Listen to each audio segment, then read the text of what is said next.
Hello, good evening. Welcome to my channel again.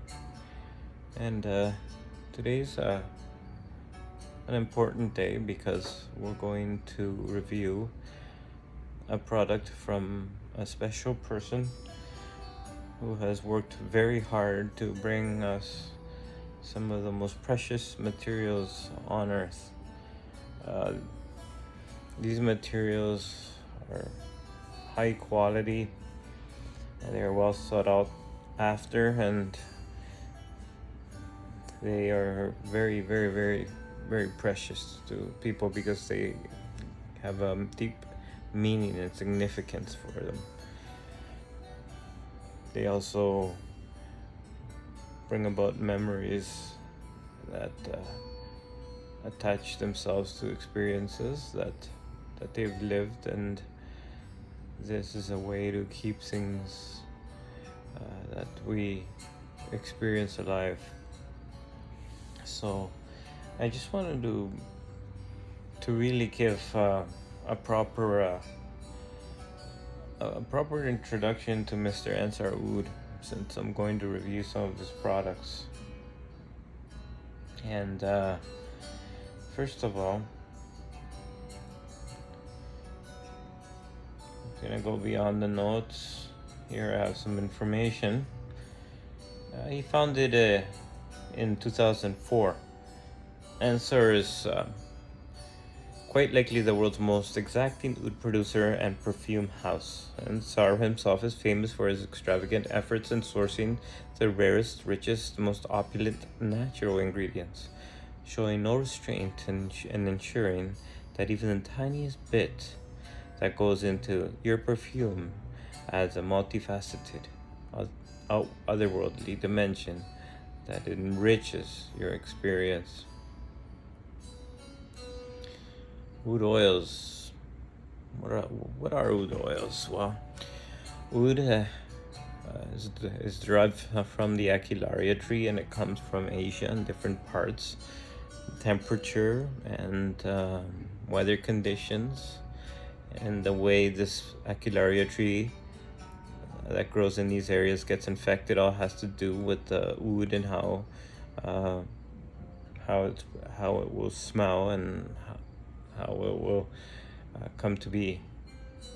So it's very rare. It's very precious. A lot of trees have gone extinct, but a lot of people are producing organic oud, and they're doing a great job. So some of these producers are doing that. The wild oud, the Chinese oud, the ouds that are very rare, like Kinam and purple Kinam and stuff like that. They're a little bit more costly, but you can really tell the difference in their quality. So something here on oud oils.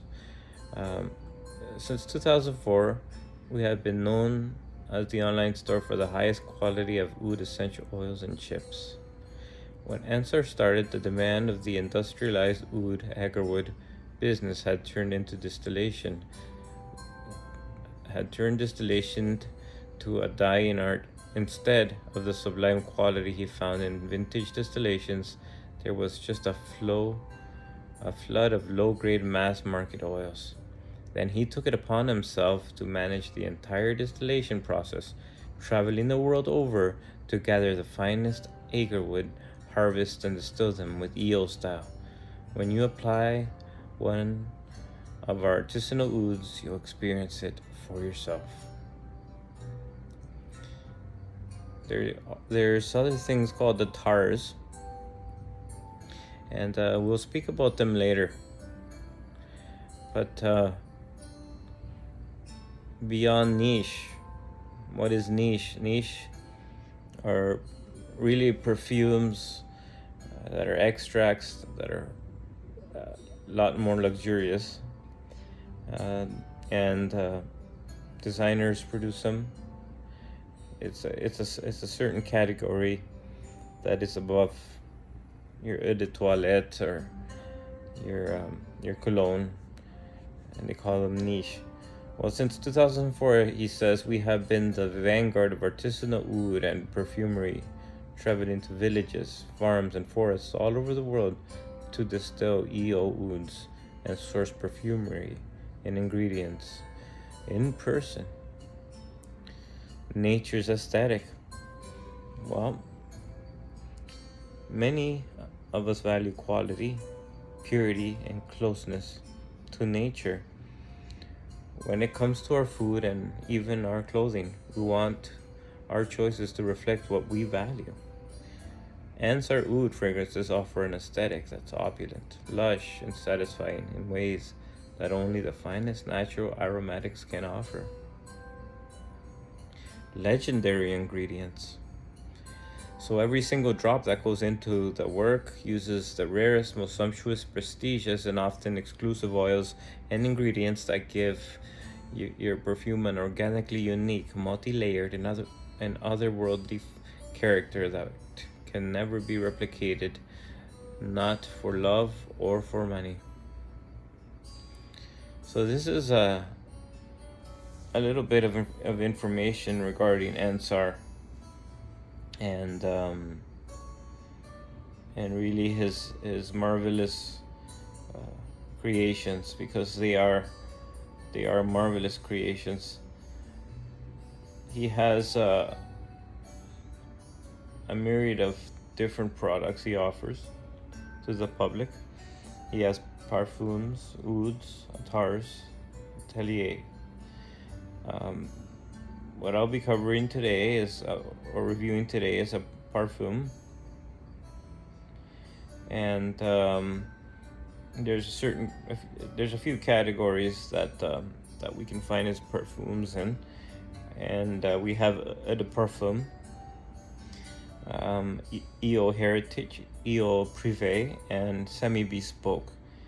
As you go down in the lineup here, they go up in price, and also the quality of ingredients and the concentrations of the oils that are in these go up in value as well.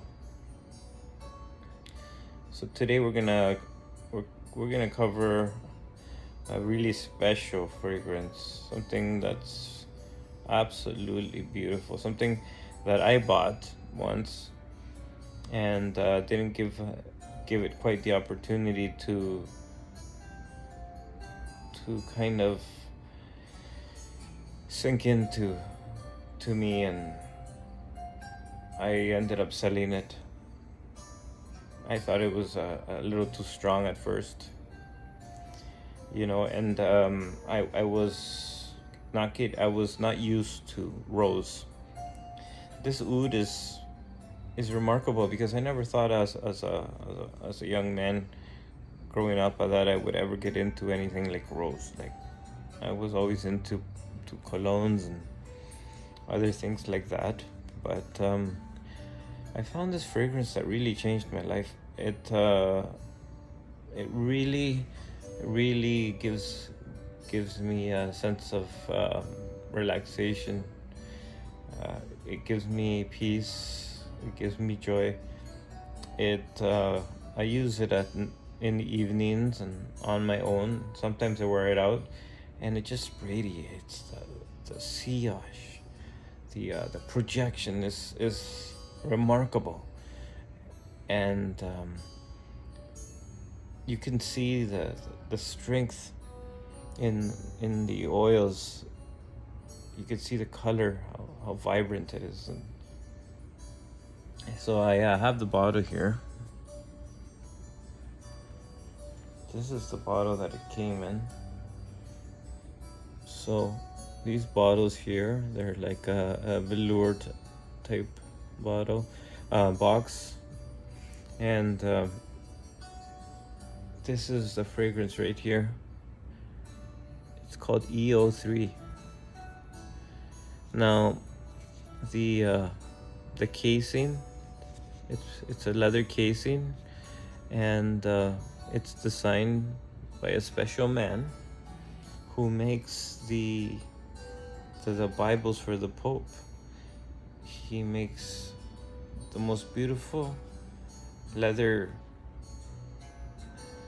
cases for books and other things that you can actually buy. And on the Ensar site, you can actually buy some of his leather covers, and they're quite remarkable. They actually smell beautiful. It's I do believe it's calf skin, but the color of this here, if you can see, reflects like redness. Like, I'll show you the fragrance. I'll pop it out here so you can see the color of the oil.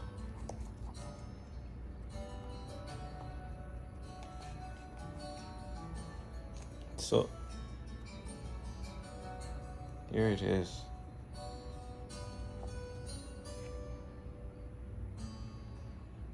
We might as well take it all out.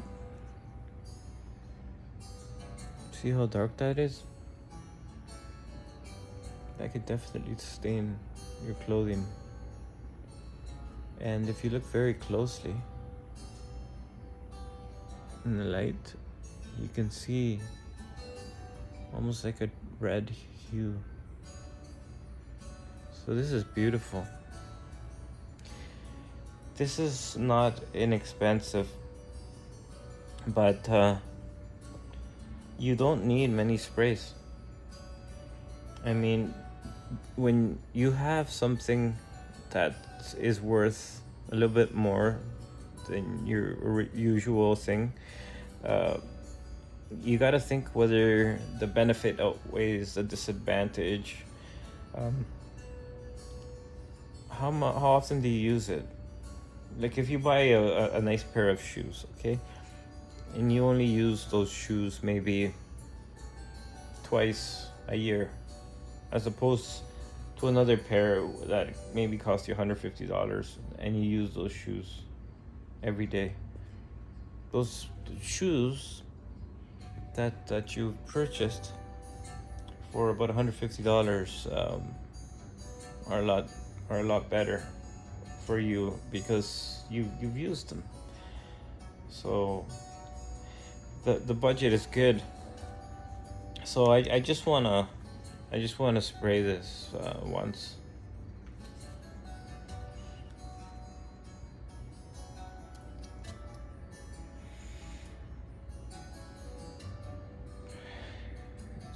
Some nice small spices. I smell something fresh. It smells citrus, almost like a fruit type sweetness, and a musk that's clean, a musk that's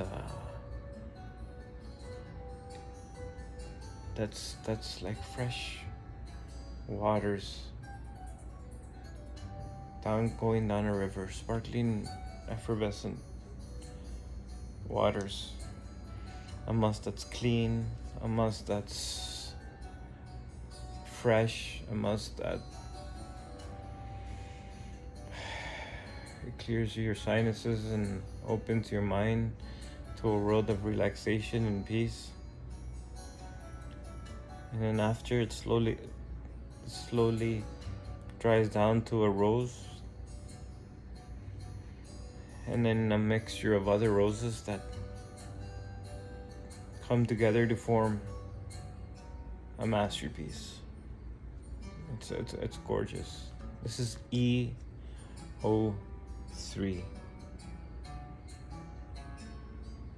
This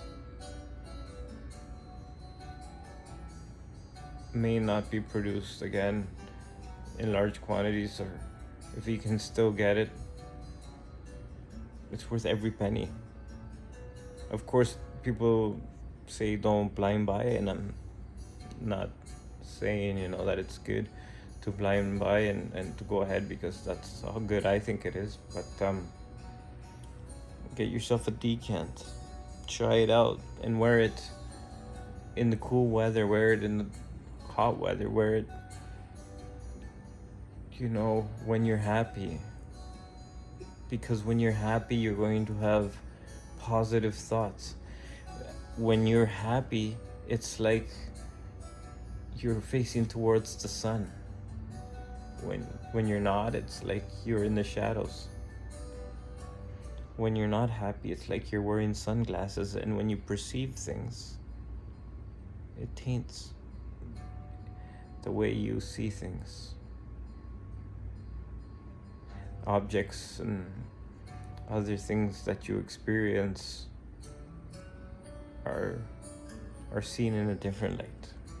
So give it a try in the right circumstances if you can, because this is precious, and if you like fragrances, you'll never come upon something like this. And for the price, well, I'm looking here, it says EO3. Oh, it's $5.99 USD for 30 ml, the gold edition, and then we got the 50 ml for $9.99 USD. But just wanted to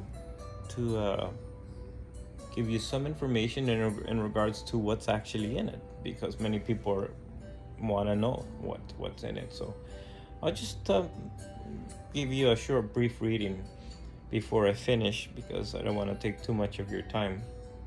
It says EO3, powerful, pristine, Typh Rose autos dominate the diffusive profile.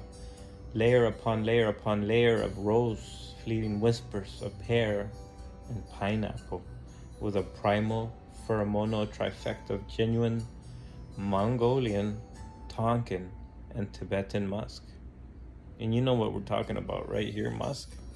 This is the real deal stuff that comes from the deer, right? Very, very, very difficult to source and not available to get it in these countries. So number 1 was released 3 years ago. It says, so I know this has been a while coming. I wanted to seal the old trilogy with a special perfume that will garner the same reputation its predecessors have, and the wait has paid off. It says, those of you who have been on this journey with us for the last couple of decades will remember the word Sultani. We were bequeathed in 2007. We've smelled plenty of roses, but have not encountered anything that quite compares to what comes out of Sultan Qaboos's private archives. It took 14 years of searching the world over, 28 harvests of the finest Himalayan, Bulgarian, Turkish, Japanese, Austrian, and French roses to encounter the likes of it again. Only thing is, it wasn't from any of those harvests. The rose oil I'm talking about reached us directly from the royal archives of the great Sultan once again, after all these years. Number 1 was an ode not just to leather but also to high-grade oil as the star of the show in artisanal perfumery. So too, number 3 is a royal tribute not only to the mother of all roses, vintage Typh oil from the greatest collection of Typh rose oils the world has ever known. It is also an extravagant take on what made number 1 and 2 game changers in their respective genres, oud and musk.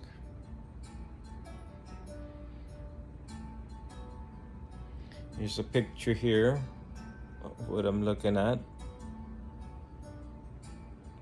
It says EO incorporates equally ridiculous amounts of oud and musk as went into making its predecessors, while glorifying the finale in its EO trilogy with the world's finest Typh rose to create a rose musk oud musk to end all rose oud musks once and for all. I did so many permutations of this perfume, and with each and every one of them we either ended up losing money when compared to what neat oils would command on their own or hardly breaking even. The same was true for the number 1 and 2 OGs as well. At the time, we were up against a market awash in cheap ingredients, unable to fathom the caliber oud, precious florals, and other exotic aromatics that went into making these perfumes. The prices were a PR investment. It hits you harder when you look back at all the vintage ouds that went into crafting those fragrances and are now gone for a good result. Number 3 is no different. You're basically paying for the retail cost of the Royal Taif oud and decades aged Metkina oud. The rest of the ingredients, Italian leather, and accessory costs are included on the house as a free gift, along with Tibetan, Tonkin, and Mongolian musks and old ambergris from the royal court, the likes of which you'd be pulling nails to acquire today. In many ways, number 3 is my ultimate Gallia. The historic rarities that made up ancient Gallias are literally in this perfume. Vintage this is a tough word here.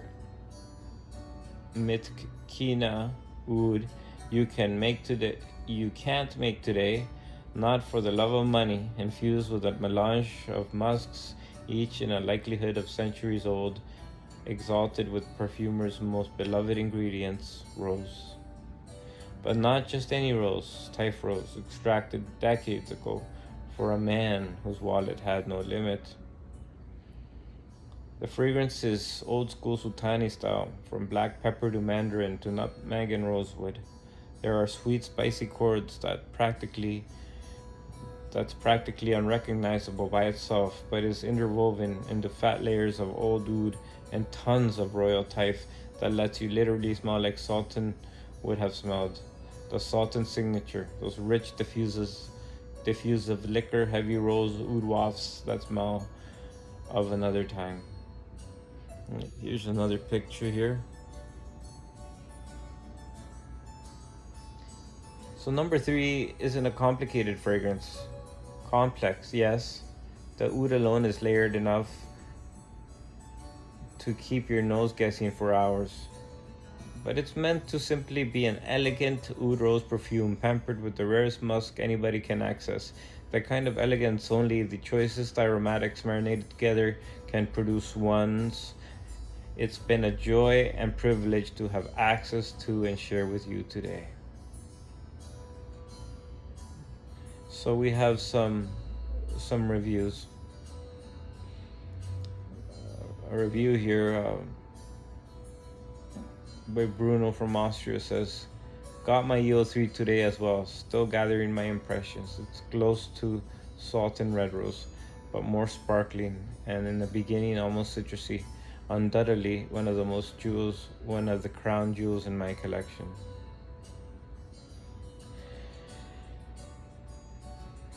This is truly amazing. It's hard to keep your nose away from my hand. Highly intoxicating. It's blowing my mind. EO made such an enormous, though simple impression on me.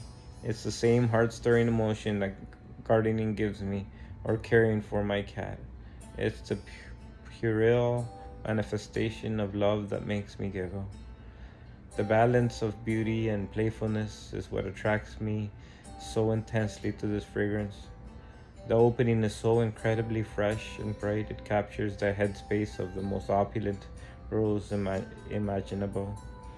It comes across citrusy and ripe, though I hardly detect the sweetness, but lightly balsamic, and it's almost tangy notes instead. There's not a heavy vibe about it. Even in the late stages of development, the ambergris seems to lift and brighten to the ouds and bass accords. I've also noticed the sillage of this fragrance. It projects so much more musk than I get smelling it directly. This really adds to the charm of the composition, to get to experience it all again when you retrace your steps. Magnificent. What a beautiful review. This is from Mitchell from the US. So once again, Ensar Oud, EO number 3.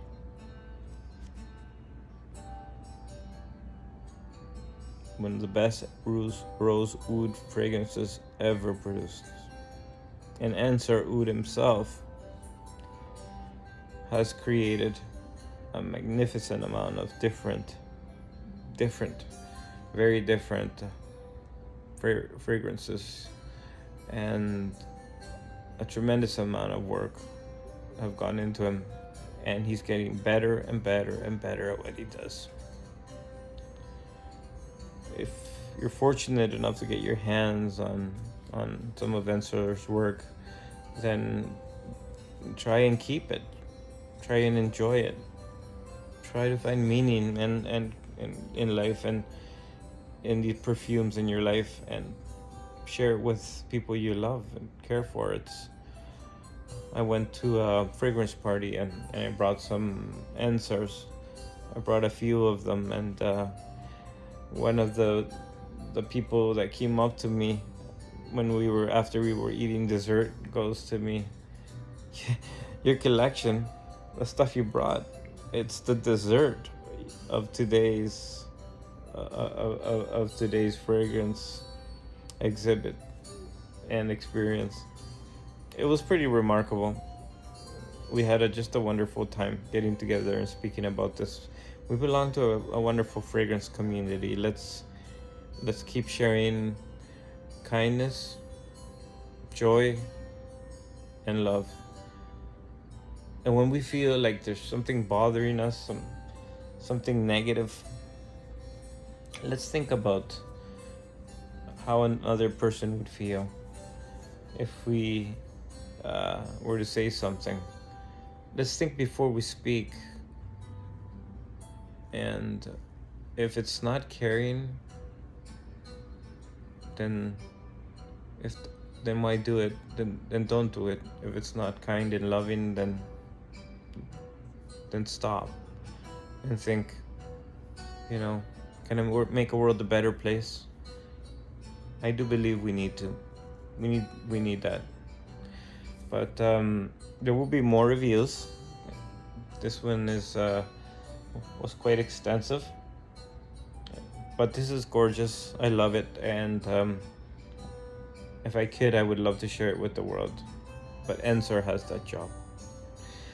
So thank you very much for spending this time with me. If you've decided to watch this video, I have a few thoughts on my mind.